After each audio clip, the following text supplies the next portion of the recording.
성도 여러분 안녕하십니까? 행복한 안식일입니다. 요즘에 일교차가 좀 심하죠? 아침에 저희가 차를 타고 나오려고 그러니까 그냥 차에 성에가 쫙 껴 있더라고요. 그래서 이게 아침 저녁으로 일교차가 많이 심하구나 라고 이렇게 느껴집니다. 이렇게 일교차가 심할 때는 제가 사는 그 토론토에서는 집집마다 이제 우리 장로님, 집사님 댁에 나무들이 있는데 무슨 나무들이 많냐면 그 캐나다에는 무슨 나무가 많을까요? 단풍나무가 많아요. 그래가지고 그 단풍나무에다가 이렇게 구멍을 뚫어요. 그래가지고 거기서 물을 받아가지고 이렇게 일교차가 심하면은 이 나무가 물을 쫙 빨아들여가지고 이게 그 나오는 물이 그게 이제 그걸 모아가지고 끓이면 그게 이제 메이플 시럽이 됩니다. 그래서 그런 거를 이렇게 어떤 분들은 막 욕심이 많으셔가지고 막 몇 갤론씩 그거를 받아가지고 그게 몸에 좋다 그래가지고 그거를 막 뭐 겨울 내내 이렇게 드시는 분들 있고, 그러니까 이 가을이랑 봄에 이렇게 일교차가 클 때 그 물을 받아가지고 그런 것들을 이렇게 하더라고요. 그래서 이게 방문을 가면 꼭 그거를 이제 한 잔을 주세요. 그럼 그걸 마시고 오는데 여기는 그런 게 없네요. 그죠? 네. 자, 우리 하나님의 말씀 마태복음 13장 33절에 있는 말씀을 읽겠습니다. 또 비유로 말씀하시되 천국은 마치 여자가 가루 서말 속에 갖다 넣어 전부 부풀게 한 누룩과 같으니라 라고 이렇게 말씀합니다. 오늘 말씀은 이 땅에서 하나님의 나라가 어떻게 확장되어 가고 있는지 생생하게 깨닫게 해주는 그런 말씀인데요. 지난 시간에 살펴본 이 겨자씨의 비유와 또 오늘 살펴볼 이 누룩의 비유는 여러 가지 면에서 좀 대조를 이룹니다. 겨자씨는 울창한 나무로 성정에 가는 과정 속에서 우리들에게 이 들판의 정경을 생각나게 하는데요. 그리고 그러나 이 누룩은 번져나가는 모습을 통해서 이 집안의 광경을 생각나게 합니다. 누룩하면 뭐 하는 생각이 나요? 빵 만드는 생각이 나죠? 네.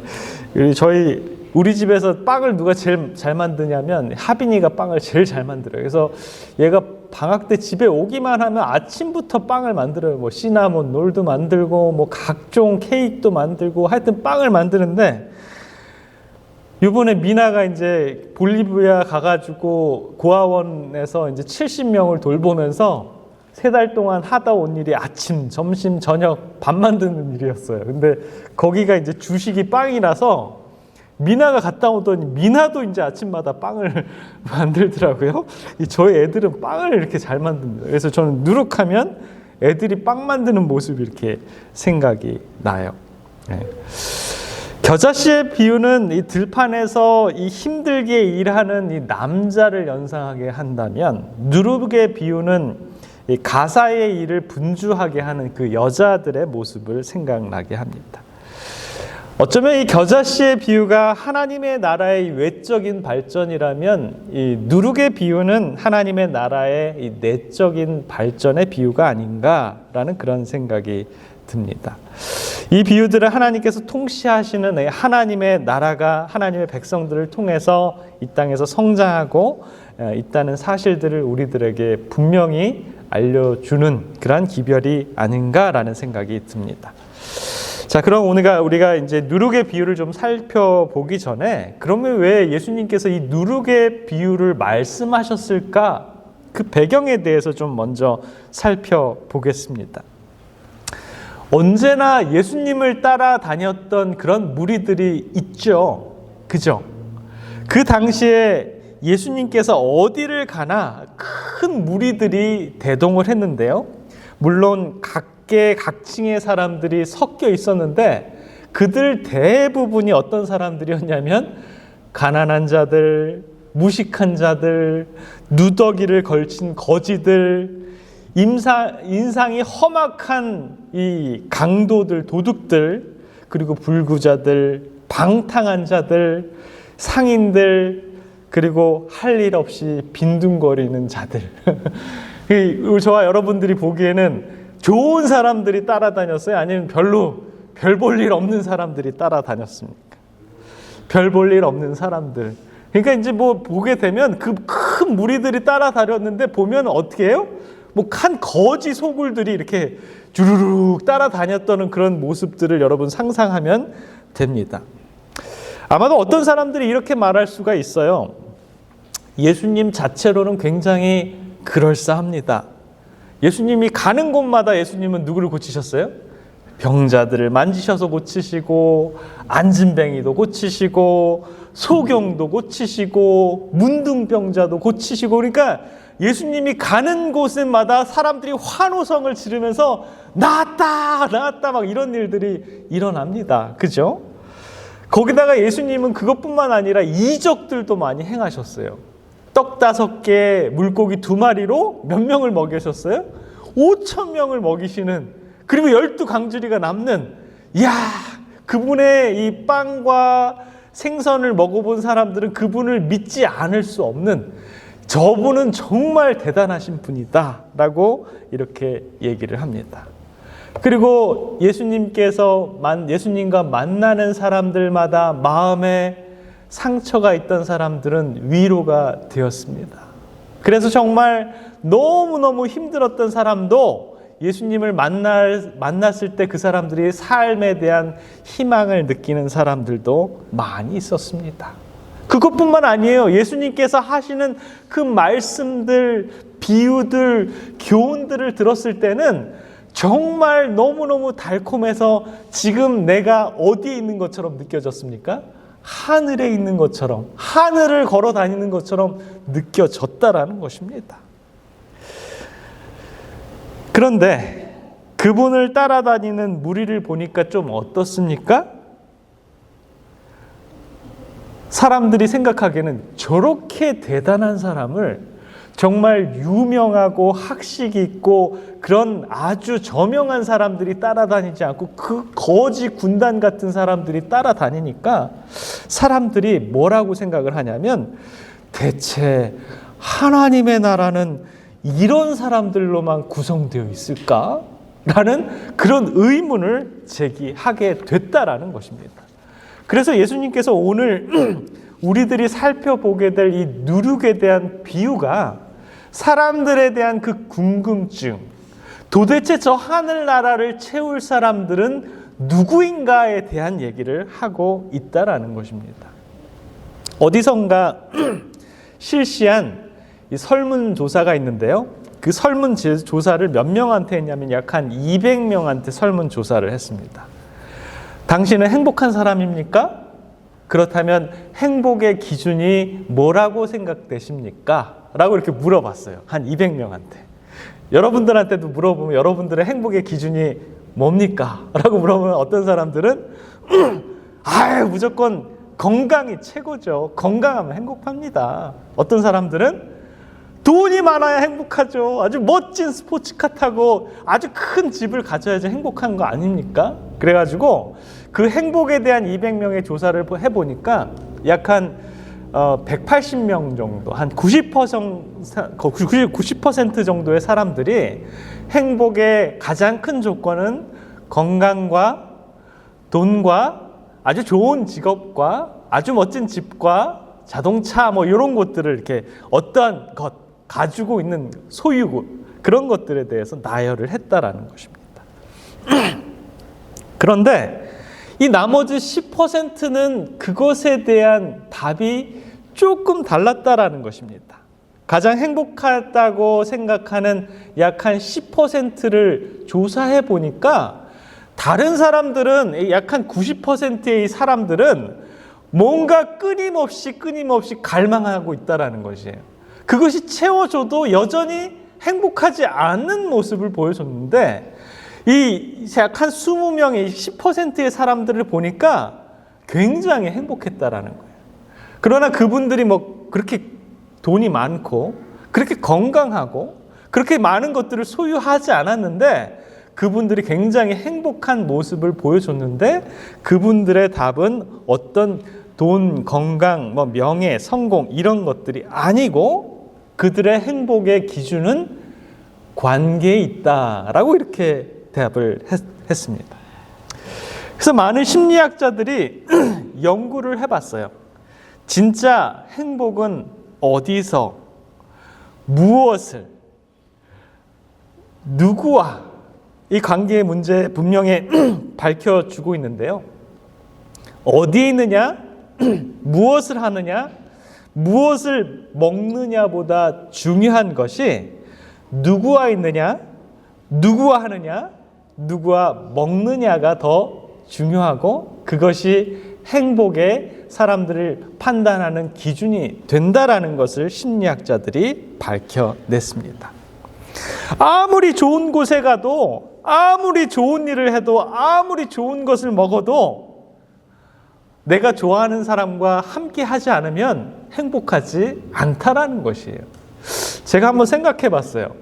저도 이제 대한민국 남자이기 때문에 군대에서 약 한 26개월을 보내고 왔는데 다시는 그곳에 가고 싶지 않다라고 저는 결론을 내렸습니다. 왜 그랬을까요?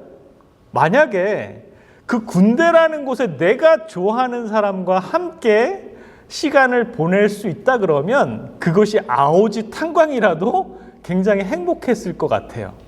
그러나 나를 항상 갈구고 나를 힘들게 하고 내가 내 마음, 내 가슴을 답답하게 하는 사람과 26개월을 보내고 나니까 그곳은 쳐다보지도 않고 싶은 마음이 생긴다라는 것입니다. 천국도 마찬가지 아닐까라는 생각이 듭니다. 아무리 황금도성이고 생명과가 있고 생명수가 흐르는 곳이어도 그곳에 함께 할 사람이 내 마음과 맞지 않는 사람이라면 그곳이 천국이 될 수 있을까요? 한 원수 같은 사람이 있는데 저 사람이 천국 가면 나도 천국 가고 싶을까요? 안 가고 싶을 것 같아요. 그죠? 자, 오늘의 문제는 바로 무엇에 대한 문제가 아니라 누구에 대한 문제를 제기하고 있다라는 것입니다. 사람들은 물었습니다. 천국은 어떤 사람들이 모이게 될까요? 천국이 저런 사람들이 가는 곳일까요? 라는 질문을 하게 됩니다. 아까 살펴본 가난한 자, 무식한 자, 누더기를 걸친 거지들, 인상이 험상궂은 도둑들, 불구자들, 방탕한 자들, 상인들, 할 일 없이 빈둥거리는 그러한 자들, 이러한 자들이 천국을 에워쌀까요? 아니면 이 자리에 앉아 계신 우리 마리에타 믿음의 성도님들이 그 자리를 채울까요? 자, 오늘은 정말 이 천국을 채우는 사람은 누구인가에 대해서 좀 생각해 봤으면 좋겠습니다. 예수님께서는 이러한 의문에 대한 이 비유에 대한 대답으로 마태복음 13장 33절을 얘기하고 있는 것입니다. 또 비유로 말씀하시되 천국은 마치 여자가 가루 서말 속에 갖다 넣어 전부 부풀게 한 누룩과 같느니라. 자, 이 사람들에 대한 대답이 됐습니까? 천국에는 누가 갈까요? 라고 물었는데 뜬금없이 무슨 얘기를 하고 있는 거예요? 한 여자가 등장을 해가지고 서말 속에, 가루 서말 속에다가 누룩을 넣어서 그거를 부풀게 한 것과 같은 곳이 천국이다 라고 이렇게 얘기를 하는 거예요. 이야, 정말 동문서답에는 일가격에 있는 우리 누구예요? 예수님이 아닌가라는 생각이 듭니다. 누구에 대한 답을 예수님께서는 뜬금없이 이 누룩의 비유를 들고 있다라는 것입니다. 지금까지 유대인들은 누룩하면 생각했던 것이 있어요. 그것이 뭐예요? 누룩하면 뭐가 생각나냐면 누가복음 12장 1절에 보면 바리새인들의 누룩 곧 외식에 주의하라. 그리고 고린도전서 5장 8절에 괴악하고 악독한 누룩 이렇게 얘기하면서 이 유대인들은 뇌리에 떠오르는 것이 누룩은 뭐다? 죄다 라고 이렇게 생각을 했다라는 것이죠. 그래서 6월절이 다가오는 6월절 주기, 이 무교절 절기에는 무교절, 무교 뭐예요? 예, 누룩이 들어가지 않는 빵을 먹는 절기가 바로 이 무교절이잖아요. 그래서 이 무교절이 오기 며칠 전부터 이 유대인 가정에서는 집안에 있는 모든 뭐를요? 먼지, 누룩들을 다 제거를 합니다. 이것은 뭘 표상하냐면 이 누룩이 죄를 상징했기 때문에 이 집안에 있는 모든 죄를 없애고요. 그리고 정결하게 목욕 재개를 하고 이 마음에 있는 죄를 다 해결하는 것. 그것이 이 유대인들이 상상하는 이 누룩이었다라는 것이에요. 그래서 이 누룩은 좋다, 안 좋다? 좋지 않다라고 이렇게 생각을 합니다. 그러나 오늘 예수님께서는 무슨 얘기를 하고 있습니까? 마태복음 13장 33절에 보면 천국은 마치 뭐다? 여자가 가루 섬 아래 갖다 부은 그래서 부풀게 한 누룩과 같다라고 이렇게 얘기를 한다라는 것입니다. 자, 이 비유에 등장한 것을 한번 살펴볼까요? 자, 여자가 서말, 저는 이 계량형이 잘 좀 약해요. 그래가지고 좀 조사를 해봤는데, 여러분 그 밀가루 한 마리 얼마나 되는 양인지 아세요? 약 한 7.5리터라고 그래요. 그래서 이 가루 서말은요, 약 한 22.5리터예요. 굉장히 많은 양입니다. 이 리터가 잘 개념이 안 쓰시는 분은 여기 미국에서는 갤론을 쓰잖아요. 그 갤론이 몇 갤론이냐면 약 한 6갤론의 밀가루에다가 거기다가 누룩을 넣어가지고 부풀게 하면 그거를 그 빵을 몇 명이나 먹는지를 좀 생각을 해봤더니 약 한 200명이 먹고도 남는 양이에요. 야, 그럼 200명이나 많은 사람들이 이 빵을 부풀려서 먹을 수 있는 양인데, 예수님께서는 이 천국을 여자가 이 가루의 서말 속을 그거를 부풀게 해가지고 수많은 양의 이 빵을 만드는, 그래서 이 거지 같은 빵, 그리고 방탕한 자의 빵, 그리고 험상궂은 도둑들의 빵, 그리고 또 어떤 사람들의 빵이에요? 누더기를 걸친 거지들의 빵, 뭐 이런 모든 빵들이 있는데, 그것이 다 뭐 하게 되면? 부풀게 되면. 이 밀가루는 어떤 밀가루인지는 몰라요. 그러나 그 밀가루를 넣어가지고 부풀게 하니까 누구를 막론하고 그것이 부풀어서 변화가 되면 천국에 들어가는데 합당하다, 합당하지 않다? 합당하다라고 이렇게 얘기를 합니다. 저와 여러분들의 생애도 이 누룩이 더해져서 부풀어 오르는 것처럼 순식간에 변화되어 우리 모두 천국에서 만나기를 고대하면 좋겠습니까? 천국에는 누가 들어갈 수 있을까요? 부자들, 능력자들입니까? 똑똑하고 권세 있는 자들입니까? 아니면 겸손하고 양심이 있는 자들입니까? 누가 갈 수 있을까요? 누룩이 들어가서 변화된 사람들이 가는 것이 바로 이 천국이다라는 것입니다. 랍비 예수에는 이 비유, 바로 그 천국에 들어갈 사람들이 바로 뭐라고 얘기를 하고 있냐면, 이 이유는 바로 거듭남의 문제다라고 이렇게 답을 합니다. 그런데요, 여기서 발견되어야 할 점이 하나 있습니다. 가루 서말 안에 누룩을 누가 넣을까요? 자, 마태복음 13장 33절에 보면 가루 서말 속에 누룩을 넣는 사람이 누구예요? 에? 왜 대답을 안 하세요? 남자예요, 여자예요? 여자입니다, 여자. 누룩은 누가 넣어요? 여자가 넣습니다. 자, 성경에서 여자로 표상된 이 성령 하나님. 빵도 누룩을 여자가 넣어줘야지 변화되는 것처럼 우리의 변화도 우리 스스로 될 수 있다, 없다? 될 수 없다라고 이렇게 얘기합니다. 왜냐하면 사람은 자신의 변화시킬 능력이 없다라는 것입니다. 저와 여러분들이 아무리 발버둥 쳐도 우리 스스로는 변화하기 힘든 게 우리 자신들이다라는 것이죠. 이와 같이 하나님의 은혜를 받지 아니하면 죄인은 영광의 나라에 들어갈 자격이 이룰 수 없다라는 것입니다. 이러한 변화의 능력은 하나님께로부터 받아야 됩니다. 변화는 오직 여자로 표상된 우리 성령 하나님의 역사로만 이루어질 수 있다라는 것입니다. 좋아요, 싫어요? 저와 여러분들도 가능성 있어요? 우리 변화할 수 있습니까? 뭐만 하게 되면 우리 성령 하나님이 밀가루와 같은 저와 여러분들에게 누룩만 넣어준다 그러면 저와 여러분들도 변화할 수 있다라는 것입니다. 어떻게 변화할 수 있어요? 천국에 딱 맞는 그러한 사람으로 변화할 수 있다라는 것입니다. 자, 그런데요.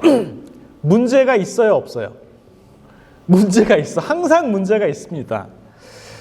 제가 이 문제를 찾기 위해서 정말 힘들었어요. 뭐가 문제냐면 누룩이 들어간다고 다 변화합니까? 여러분 빵 만들어 보셨어요? 제가 이제 처음에 앤드루스에 와가지고 저희가 뭐 이것저것 사다 보니까 그때가 베스트바이였던 것 같아요. 베스트바이에서 뭘 샀는데 그때는 그 당시에는 한 25년 전인데 거기서 뭘 사면 사은품을 주는 거예요. 그래가지고 여러 가지 사은품이 있었는데 그 중에 저희 집사람이 딱 고른 게 뭐냐면 빵 만드는 기계를 골랐어요. 그래서 그때부터 저 한국에서는 한 번도 빵을 만들어 본 적이 없는데 앤드루스에 와가지고 유학을 하면서 비싼 빵을 안 사 먹고 집에서 밀가루로 이제 빵을 해 먹었는데 한 6번 하면 한 번 정도는 이게 누룩이 안 부풀어가지고 그거 먹을 수 없는 빵이 되는 거예요. 여러분, 그 밀가루에다가 부풀지 않는 빵은 먹을 수가 없어요. 맛이 없어가지고. 근데 그 당시에는 왜 이게 부풀지가 않지? 왜 실패하지? 그런 걸 저희들이 잘 몰랐어요. 근데 요즘에는 이 기술이 좋아가지고 제가 인터넷을 좀 찾아보니까 이 누룩을 넣었는데도 빵이 부풀지 않는 이유들이 여러 가지가 나오더라고요. 그 중에 첫 번째 이유는 뭐냐면 누룩과 밀가루가 온도가 맞아야 돼요. 그래서 이 빵 만드는 기계에서 이렇게 온도를 잘 배합을 해주는데 누가 문제냐면 그걸 조작하는 사람이 문제예요. 그래가지고 제가 지금 생각하니까 그 6번에 한 번 항상 실패했던 이유가 뭐냐면 저희 집사람이나 저랑 너무너무 궁금해가지고 자꾸 열어보는 거야. 그러면 열어볼 때마다 온도가 빼앗기니까 그때 딱 적당할 때 누룩이 딱 부푸는 온도가 됐는데 사람들이 자꾸 이게 문을 열어버리니까 온도가 날아가지고 누룩이 뭐가 안 되는 거예요? 활성화가 안 되는 거예요. 사람이 진득하지 못하고 성령 하나님께서 우리 마음에 들어오셔야 되는데 성령 하나님께서 이제 누룩을 이렇게 딱 우리 마음속에 주고 그 누룩이 점점 우리의 마음속에 변화함을 받아야 되는 그러한 시간이 필요한데 그렇게 되지 못하는 이 한 가지 조건의 사람들이 있어요. 본인 스스로가 성령의 도우심을 피하는 거예요. 그리고 그 마음속에 누구를 더 의지하는 마음이 있어요? 성령 하나님을 의지하는 것이 아니라 자아를 의존하면서 끊임없이 이 오븐의 문을 계속 여닫는 사람들은 아무리 누룩이 주어져도 그 누룩이 우리 마음속에서 활성화가 되지 않는다라는 것입니다. 랍비 예수에서는 그러한 성향의 사람들을 인내심이 없는 사람들이다 라고 이렇게 얘기를 합니다. 이런 사람들의 특징이 자기 중심적이고 이기적이다 라고 이렇게 얘기를 하고요. 또한 이 성격이 급하고 말도 성급하게 한다라고 이렇게 얘기를 합니다. 쉽게 화를 내고 말이 거칠고 거만해진다라는 거예요. 그래서 아무리 교회를 오래 다니셨는데도 그것이 변화가 안 돼.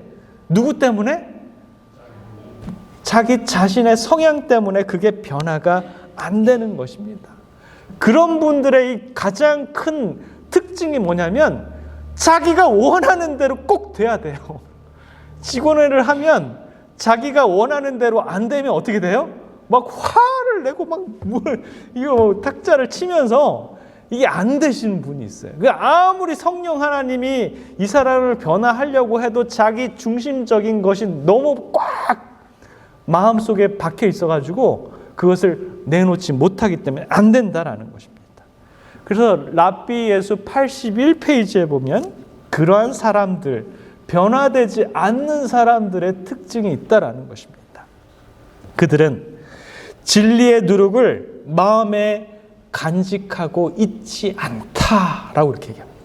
자, 누룩이 주어졌어요? 안 주어졌어요? 주어져 있어요. 누룩이 성령 하나님께서 골고루 이 사람한테도 주고 저 사람한테도 줬다라는 것입니다. 그러나 그 누룩을 간직하는 것은 누구의 소망이에요? 본인들의 책임인데 그것을 간직하고 있지 않다라는 것입니다. 그 누룩이 작용할 기회를 갖지 못한다라고 이렇게 얘기합니다.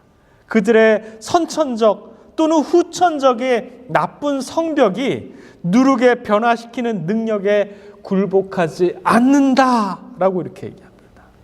그들의 생애는 그리스도의 은혜의 결핍, 즉 품성에 변화시키는 그분의 능력에 대한 불신을 나타낸다라고 이렇게 얘기합니다. 교회를 10년을 다녀도 20년을 다녀도 30년을 다녀도 자기의 그 성향 때문에 이 누른 재료 말고 다른 거를 너무 많이 첨가하는 사람들의 빵은 부풀지가 않는다라고 이렇게 얘기합니다. 빵의 본연의 맛보다 더 맛있게 하려고 설탕과 유제품 그 외에 아주 자기의 자기의 재료들을 너무 많이 포함되면 밀가루의 양이 적어지기 때문에 그 누룩이 부풀기가 어려워진다라는 것이죠. 그와 같이 우리들의 고향인 하늘을 사모하는 것이 아니라 이 땅에서의 쾌락과 즐거움에 빠져서 헤어나오지 못할 때 이 땅에서의 하늘의 참맛, 그 즐거움을 만끽하지 못하고 이 세상적인 즐거움에 빠져들어가지고 허우적대다가 하늘을 발견하는 그 기회가 늦어진다라는 것입니다. 우리들의 삶이 매일 매순간의 선택의 기로에 서 있습니다. 하나님의 책은 많은 교훈과 우리들에게 수많은 진리들을 제공하지만 어쩌면 성경과 예언의 신에 들어있는 그 딱딱하고 정말 순수한 그 기별의 맛을 즐기는 것보다는 이 세상의 즐거움에 흥취되어서 하늘의 것들을 선택을 하지 않는 그러한 사람들이 아무리 성령 하나님께서 누룩을 우리들의 마음속에 부어주셔도 마음이 하늘로 향해서 부풀지 못한다라는 것이죠. 우리의 자신을 한번 돌아보셨으면 좋겠습니다. 자, 세 번째는요, 아주 중요한 포인트가 있어요. 저희들이 이게 유학생에서 가난했잖아요. 그러니까 이 식료품 그 보면은 항상 뭘 사요? 이 정가로 표시된 거를 사는 게 아니라 조금 뭐 좀 세일된 거를 그런 걸 이렇게 많이 샀던 기억이 나요. 그래가지고 원래 5불 99 하는 이스트인데 어느 날 가보니까 1불 99예요. 그러면 5불 99짜리를 살까요? 1불 99짜리를 살까요? 저와 저희 집사람은 당연히 한 차의 그런 이 실수도 없이 바로 1불 99를 딱 사가지고 옵니다. 근데 집에 와서 보면 꼭 유통기한이 며칠 안 남았어. 자, 아주 중요한 건데 뭐냐면 오래된 이스트를 사용하면 빵이 잘 부풀지 않는다라고 이렇게 얘기를 하네요. 이 이스트 파는 회사도요, 먹고 살아야 돼요. 그래서 이 이스트의 그 효과를 이 지속하기에 딱 그 기간이 있는데 그 기간만큼 딱 유통기한을 준 거예요. 근데 슈퍼에서는 유통기한을 보고 이거 이제 유통기한 끝날 때쯤 됐으니까 막 떨이로 막 파는 거예요. 그러면 가난한 유학생들인 저희 같은 사람들은 그걸 딱 사가지고 쓰면 빵이 잘 부풀겠어요? 안 부풀겠어요? 이상해. 옛날에는 똑같은 상표인데 잘 부풀었는데 요번에 사온 거는 왜 안 부풀지? 몇 번 시도하다가 그냥 포기를 해버리는 거예요. 예전에 한번 교회에서 들었던 그런 좋은 말씀들이 있어요. 야, 그때 그 말씀 참 좋았는데 그러면서 계속 그 말씀만 고집하는 사람들이 있습니다. 자기가 스스로 말씀을 공부해서 이 새로운 말씀에 대한 영향력을 우리의 마음속에 매일매일 받아들이는 것이 아니라 옛날 10년 전, 20년 전 성경책은 한 번도 들여다보지 않고 그 좋았던 말씀만 자기들이 생각하면서 그 말씀 참 좋지. 그런 분들이 이런 분들이 아닌가라는 생각이 듭니다. 매일매일 새로운 말씀으로 그날의 나날의 이 말씀을 새롭게 적용하는 삶이 이 새로운 밀가루가 누룩이 되었을 때 정말 잘 부풀 수 있는 그러한 마음이 될 수 있다라는 것입니다.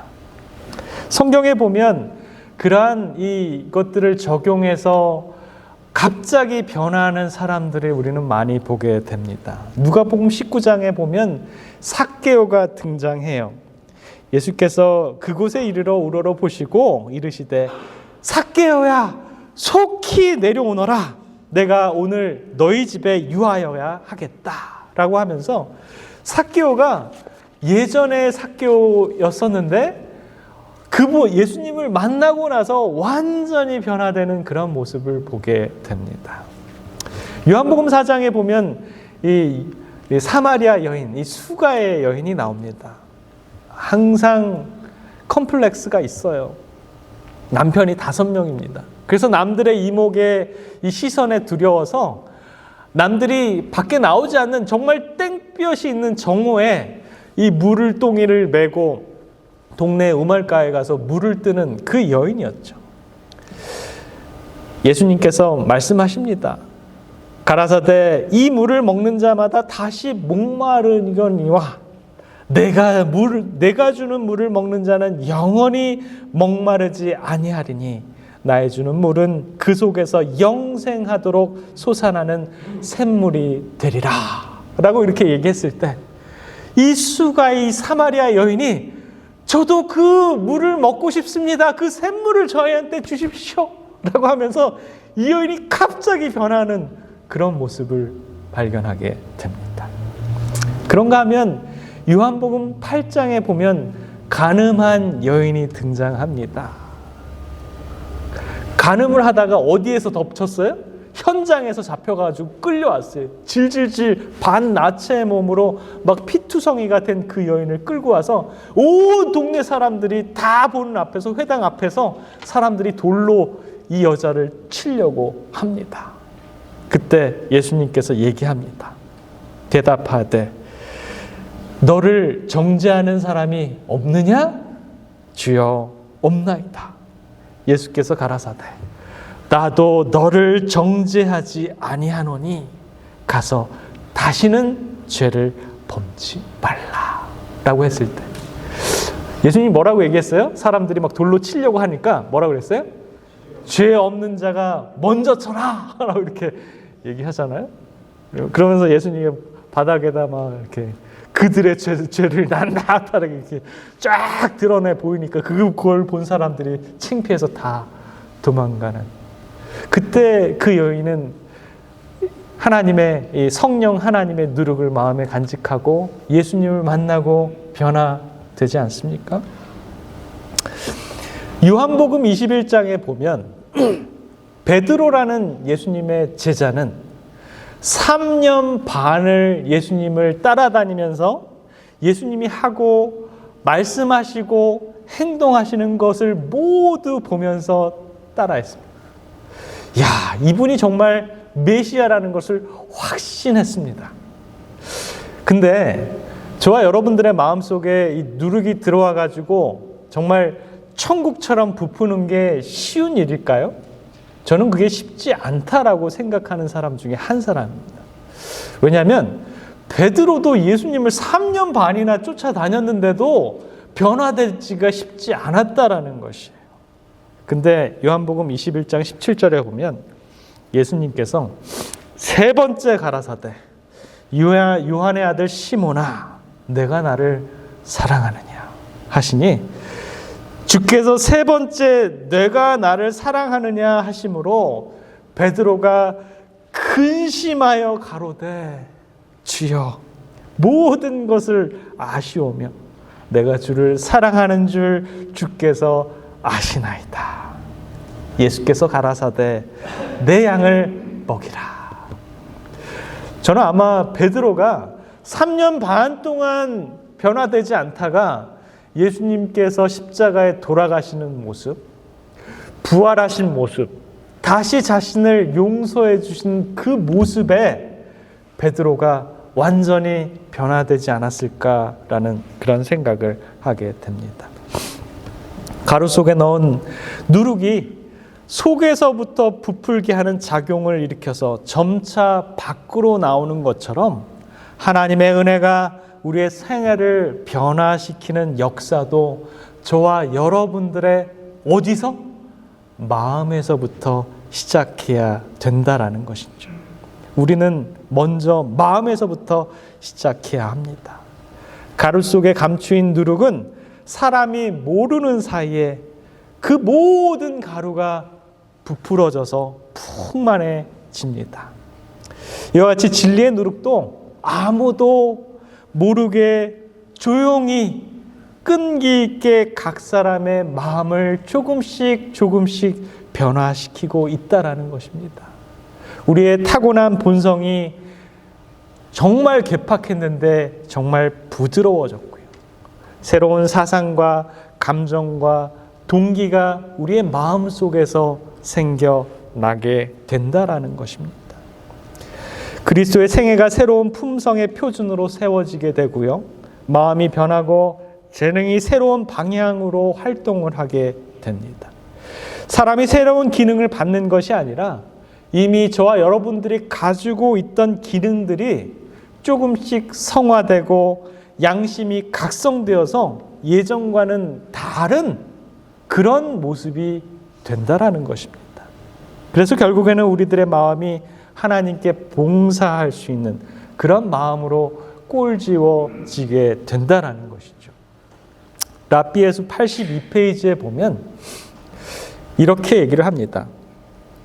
진리의 누룩을 마음속에 받아들이면 그것이 우리의 욕망을 통제하고 우리의 사상을 순결하게 하고 우리의 성미를 부드럽게 할 것입니다.